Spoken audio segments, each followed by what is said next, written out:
চেৰাপুঞ্জীলৈ এতিয়া আহক। এতিয়া বৰষুণ দিছে, এটা ধুমুহাৰ বৰষুণ। এই বৰষুণৰ লগত এই জলপ্ৰপাতৰ যি দৃশ্য, তাক কি মনোৰম হৈছে তাক উপভোগ কৰক।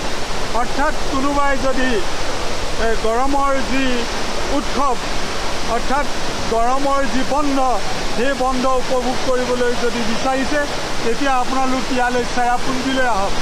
চেৰাপুঞ্জীৰ এই 6 নম্বৰ যিটো স্পট, এই 6 নম্বৰ স্পটৰ যি পানীৰ ধুমুহা, অৰ্থাৎ পানী আৰু পানী, আৰু ইয়াতে কি সুন্দৰকৈ জলপ্ৰপাতটো বৈ আহিছে তাকে আপোনালোকক দেখুৱাইছোঁ।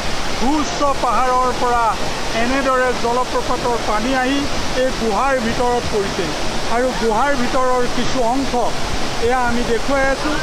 আমাৰ সকলো আহিছে, ইয়াত উপভোগ কৰিছে। আমাৰ লগত অহা সকলো মানুহে ইয়াত ব্যস্ত হৈ পৰিছে। এই জলপ্ৰপাতৰ যি পানী পৰিছে, তাৰ পৰা এক নিয়ৰৰ সৃষ্টি হৈছে, আৰু নিয়ৰৰ সৃষ্টি হৈ এনেকৈ আকাশখন উন্দোলাই ৰাখিছে। এটা সুন্দৰ অনুভৱ, সুন্দৰ দৃশ্য, দেখিলে চাই থাকিবলগীয়া এক মনোৰম দৃশ্য। এই মনোৰম দৃশ্যটো উপভোগ কৰিবলৈ আপোনালোক আহিব। আপোনালোকেও আহি ইয়াত উপভোগ কৰিব। চেৰাপুঞ্জীৰ যি উপভোগ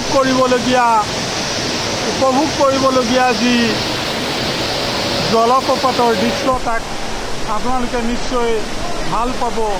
আমিও ভাল পাইছোঁ, আৰু এই ভাল পোৱাটোৱে আমাৰ কাম্য। এয়া মানুহ কিছু ভয়তে পানীৰ ধুমুহা দেখি ভয় খাইছে, ওপৰৰ সুউচ্চ পাহাৰতে ৰৈছে। আমি আমন্ত্ৰণ জনাইছোঁ ইয়াৰ কাষলৈ। ধন্যবাদ।